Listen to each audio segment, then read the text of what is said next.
¿Te gustaría conocer los cambios producidos tras el cambio de versión de IFS de la 6.1 a la 7? Pues este es el mejor sitio para ello. Quédate un ratito conmigo y te lo explico con detalle.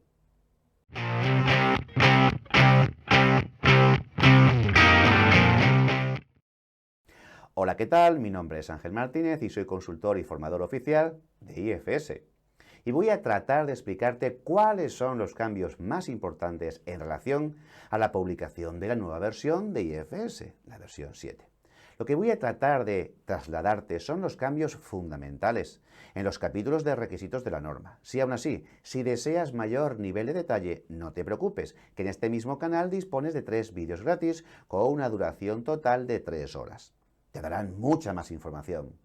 Te pongo los links en la descripción del vídeo, por si no los encuentras. Y además, si te suscribes, lo cual te recomiendo, podrás ver los nuevos vídeos publicados antes que el resto de los profesionales, sobre cómo enfocar algunas cláusulas nuevas de la versión 7, como por ejemplo la de cultura de inocuidad alimentaria, o la de los procesos subcontratados, o cómo gestionar incluso programas de auditoría interna. Como además, soy muy consciente de la gran cantidad de información que se aporta en este vídeo. Una forma de ayudarte a la hora de buscar la información que deseas ver, te pongo a continuación el cronograma donde podrás ver en qué minuto y segundo de este vídeo se trata un capítulo u otro, por si quieres saltarte algo en concreto, porque a lo mejor no te interese. Aquí lo tienes.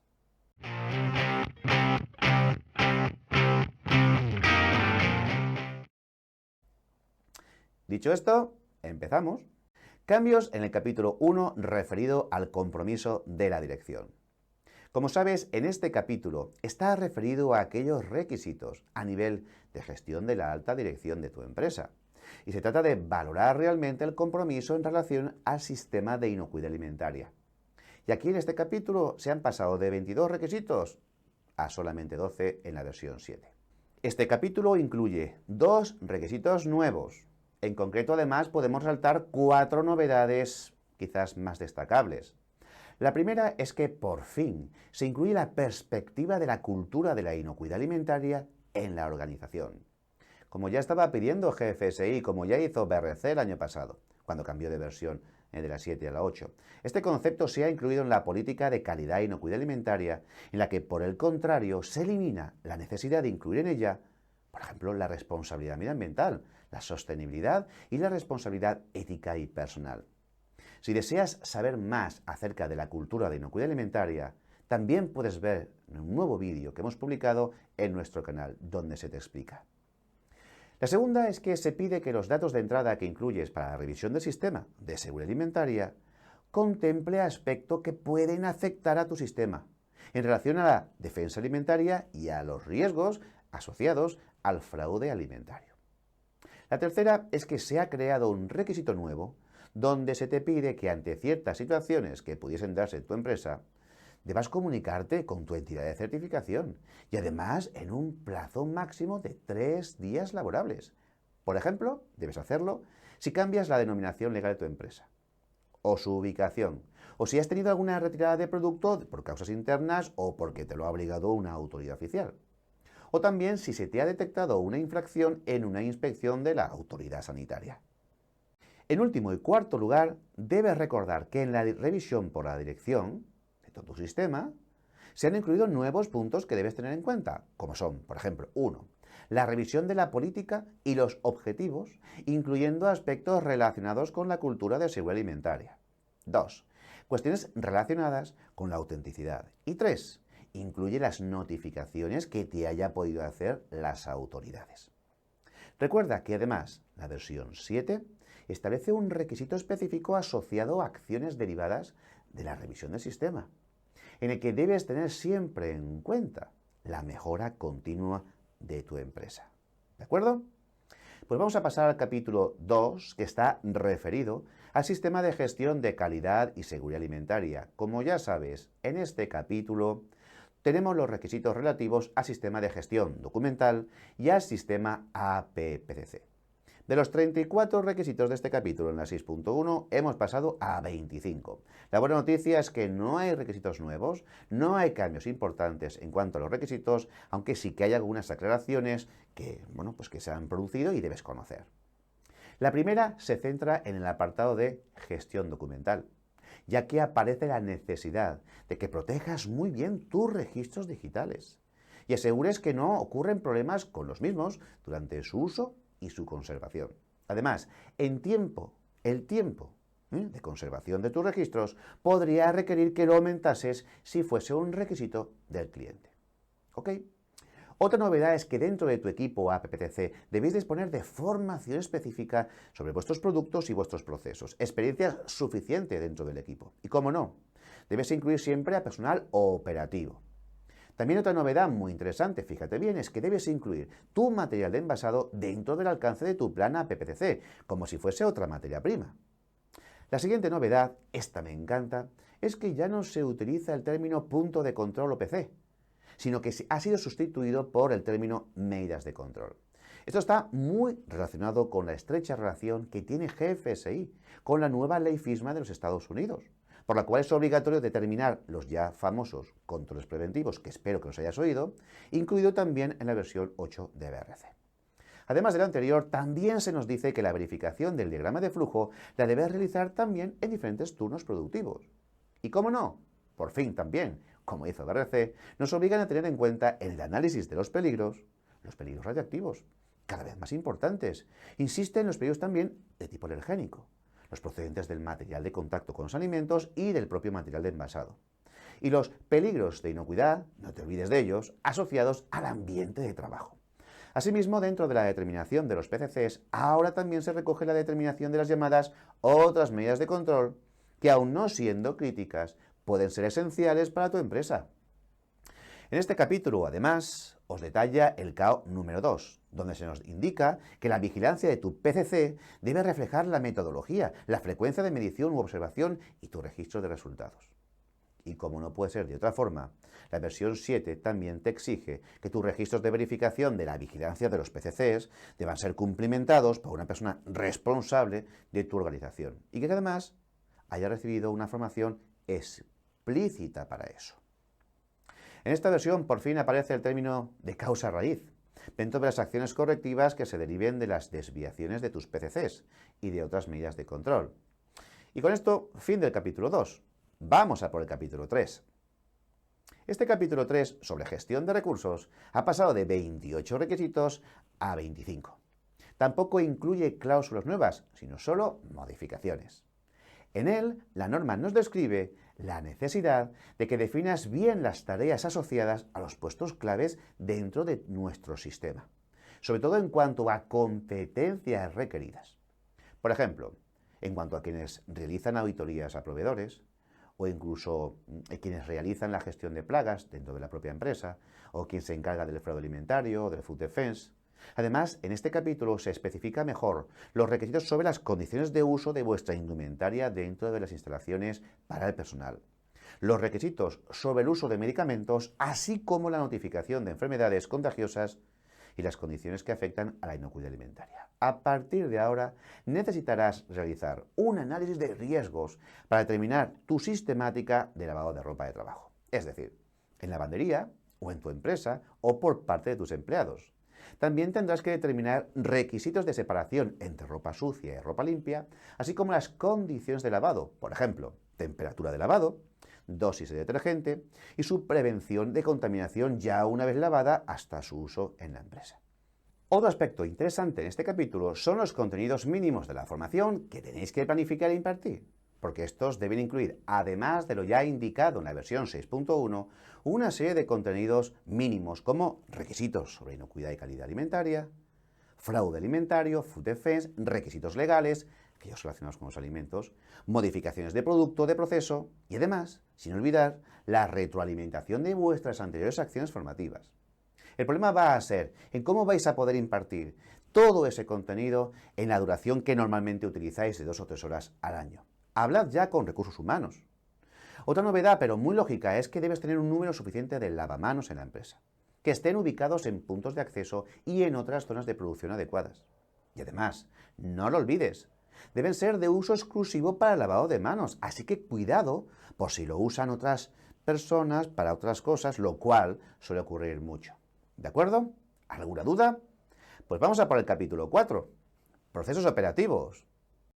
Sin duda este capítulo es el que más cambios presenta, pasa de 145 requisitos a 134 e incluye ni más ni menos que 9 cláusulas nuevas. Por ejemplo, entre aquellos aspectos que debes tener en cuenta en este capítulo, se encuentra el que cuando tengas que hacer auditorías a proveedores, estas solo podrán realizarlas personal cualificado. Por otra parte, dentro de las comprobaciones sobre las materias primas, productos intermedios y materiales de envasado, debes incluir los aspectos relacionados con su autenticidad. Fraude alimentario. Este capítulo además aporta nuevos requisitos sobre procesos subcontratados si los tuvieses. Por ejemplo, cuando subcontrates el procesado de productos, incluido envasado o etiquetado, debes documentarlo perfectamente en tu sistema de gestión de calidad e inocuidad alimentaria y documentar los controles que vas a tener que realizar para asegurar esos procesos. Y no te olvides de informar al cliente de ello, ya que debe aceptártelo por escrito.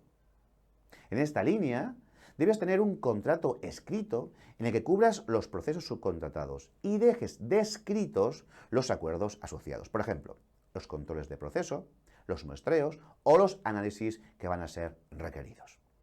Por otra parte, la aprobación de tus proveedores de procesos subcontratados, o lo basas con una certificación GFSI o te toca hacerles auditoría documentada.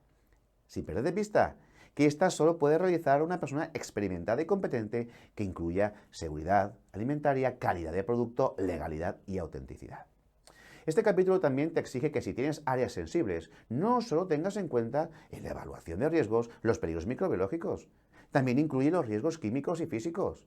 Y además pide que en estas áreas en concreto estén diseñadas para asegurar que la seguridad del producto no se vea comprometida. Uno de los requisitos nuevos es que si tienes láminas de plástico o cortinas de lamas para la separación de áreas internas, deben estar en buenas condiciones y ser fáciles de limpiar. Además, si tienes equipos de ventilación, sus filtros y otros componentes deben ser de fácil acceso y limpiados o sustituidos en caso necesario. Luego, si usas gases, como aire comprimido, por ejemplo, nitrógeno, dióxido de carbono, etc., tienes que demostrar su adecuada seguridad y calidad a través de una declaración de conformidad y debe ser adecuada para el uso previsto. En cuanto a limpieza y desinfección, tu plan de limpieza debe incluir las dosis de los productos químicos y la frecuencia de esa limpieza y desinfección planificada. Además, tienes que conservar los registros de la vigilancia de dichas actividades para verificar la limpieza y desinfección. Además, puedes utilizar, por ejemplo, la inspección visual, los ensayos rápidos o diferentes metodologías analíticas. En cuanto a la generación de subproductos, si los tienes y son destinados a alimentación animal, debes tomar medidas adecuadas para prevenir su contaminación, como no puede ser de otra forma.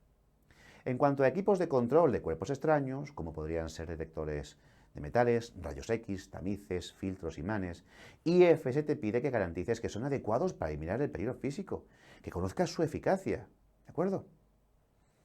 En cuanto a las plagas, como para IFS es tan importante, hay bastantes cosas interesantes. Por ejemplo, IFS introduce un requisito nuevo destinado a asegurar que tu infraestructura y las operaciones que ahí realices estén diseñadas en tu empresa de forma que se evite la presencia de plagas. Además, en otros requisitos, nos dice que cuando establezcas medidas de control contra plagas, no te debes olvidar de tener en cuenta la naturaleza de tus materias primas y de tu producto final, así como el diseño constructivo, que suele servir además de refugio para las mismas, como por ejemplo techos, tuberías, esquinas y sótanos. Y además IFS pide que la gestión de plagas también la garantices en almacenes alquilados, si los tuvieses. En el caso de que subcontrates el servicio de control de plagas, lo cual es lo que ocurre normalmente, IFS pide que una persona de tu empresa sea designada y formada para la vigilancia de las medidas de control de plagas. Es decir, que aunque tengas un servicio subcontratado, no quiere decir que tengas ellos que asumir toda la responsabilidad frente a plagas, sino que tenéis que tomar acciones que sean necesarias incluyendo, como no puede ser de otra manera, la supervisión continua de todas las actividades de control de plagas que se están realizando en tu empresa para asegurar su eficacia. Pasamos ahora a revisar requisitos relacionados con las zonas de carga y descarga, las cuales deben estar construidas de manera que minimicéis el riesgo de acceso de las plagas. Además, debes garantizar que los productos están protegidos en esas zonas, sobre todo ante condiciones de meteorología adversa. También deben evitarse la acumulación de residuos, se debe prevenir la contaminación que al final genera crecimiento de moho y, como no, que se puedan limpiar fácilmente esas zonas de carga y descarga. En cuanto al transporte, pues también hay cambios. Por ejemplo, si se subcontrata el servicio de transporte, tu proveedor debe estar certificado en base a una norma GFSI o, en caso contrario, no te queda más remedio que hacer un contrato con ellos donde definas perfectamente cuáles son los requisitos de inocuidad alimentaria que necesitas que se cumpla. Respecto a mantenimiento, la versión 7 te especifica que los materiales utilizados para mantenimiento y reparación de equipos no debe suponer un riesgo de contaminación. Y si subcontratas el mantenimiento, tienes que detallar las normas de trabajo para prevenir que te contaminen ellos los productos que tú elaboras. Y por fin hemos llegado al requisito KO de trazabilidad. Respecto a ella, no te olvides de incluir en la prueba los registros que siempre se piden para valorar si es correcta o no. Pero en esta nueva versión se insiste también en los registros de los reprocesados si los hubiese. Además, cuando hagas pruebas de trazabilidad, hazlo de forma que representen la complejidad de tu gama de productos, además de que ya solo tendrás 4 horas para realizarla. Se acabó hacerla durante toda una jornada. Y si los clientes te pidiesen hacerla en un periodo de tiempo más cortito, por ejemplo, en 2 horas, lo siento mucho, pero deberás conseguirlo. Respecto a los organismos modificados genéticamente, se ha eliminado el 4.19 de la versión 6.1 y ahora lo vas a encontrar en el 4.215, que es en el que se incluyen los métodos de tratamiento o producción que declaras al cliente, ya que los OGMs se consideran como una declaración especial y se incluyen ahora aquí. Respecto a alérgenos, cuando realices la evaluación de riesgos de alérgenos, debes contemplar el riesgo de contaminación cruzada, que proviene del ambiente, del transporte, del almacenamiento y también de tus propias materias primas. Respecto a alérgenos, también es fundamental el etiquetado, ya lo sabéis, por lo que se debe tener en cuenta el riesgo potencial de alérgenos, que proviene de la contaminación cruzada, de las materias primas y de aquellas contaminaciones cruzadas que son accidentales o que son técnicamente inevitables para declararlas en tu etiqueta. Respecto al fraude, que ya sabes que IFS también le da mucha importancia y está haciendo verdaderos esfuerzos muy importantes en ofrecerte herramientas para su gestión, te pide que defináis sobre quién recae la responsabilidad de la evaluación de la vulnerabilidad del fraude y el plan de mitigación, ya que estas personas deben acreditar conocimientos específicos y adecuados para ello, además de contar con el compromiso total de la alta dirección de la empresa. Y continuando con fraude, ya para acabar este capítulo 4, indicarte que en la evaluación de la vulnerabilidad del fraude debes revisarla regularmente, al menos cada vez, cada año como mínimo, y siempre en caso de que haya algún aumento en el riesgo de fraude. Así que, cuando sea necesario, debes revisarlo y, en consecuencia, actualiza tu plan de mitigación si fuese necesario.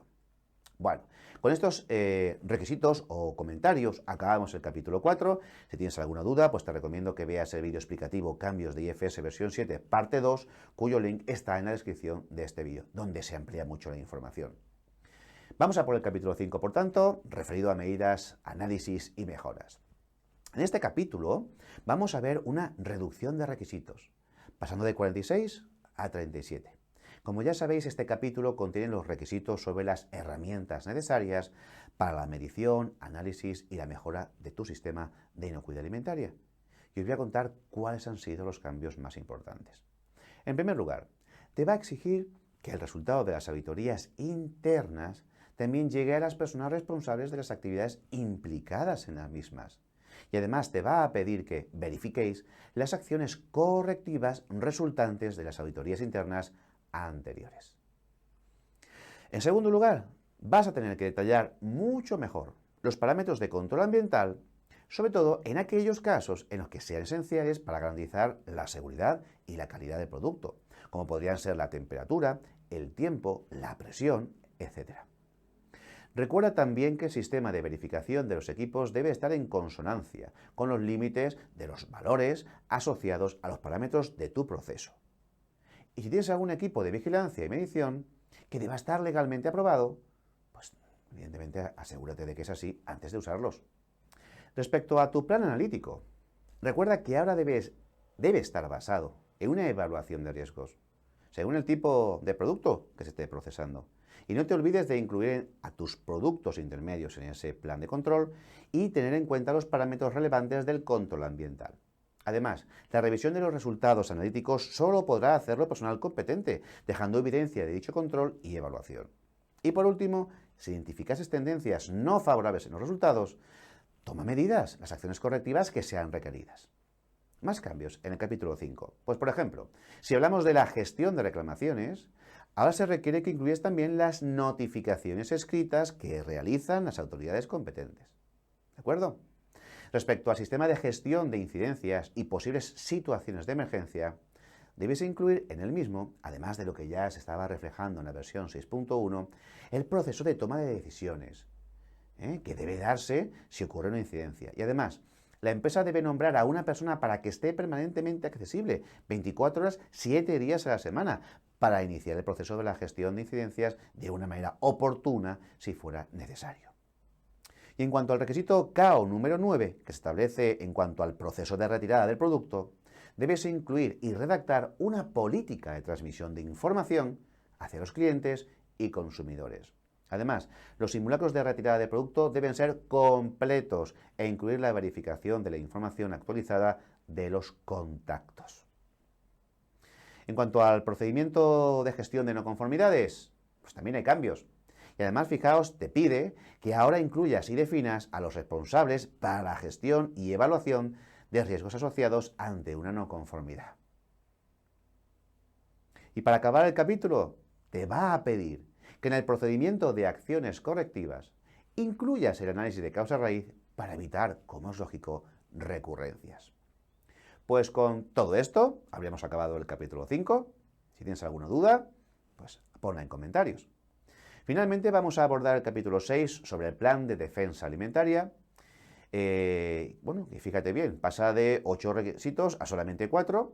Y lo que acabo de indicarte, cuidado porque puede darte la falsa sensación de que a IFS ya no le preocupa tanto el Food Defense, pero no es así, ¿eh? De hecho, en esta nueva versión 7 te van a pedir gestiones más eficaces al respecto. En cuanto a las novedades, se incluye la necesidad de que identifiques bien tus áreas críticas, que establezcas las prácticas y políticas de acceso a tu empresa. Y además pide mayor implicación de la alta dirección. También nos pide ahora que la prueba de eficacia del plan Food Defense y las medidas de control asociadas las incluyas en las auditorías internas y en tu plan de inspecciones. Esto último precisamente es lo que ha hecho posible eliminar de este capítulo lo indicado anteriormente en la 6.1 como inspecciones externas. ¿De acuerdo? Bueno, pues con todo lo contado aquí, en principio te aseguro que además hay muchas más cositas que debes tener en cuenta, pero que sin duda te he comentado lo más importante. Así que, como siempre, muchas gracias por este ratito que has pasado conmigo. Te recomiendo que te suscribas al canal para mantenerte informado y, bueno, recibe un cordial saludo de mi parte. Hasta pronto. Chao.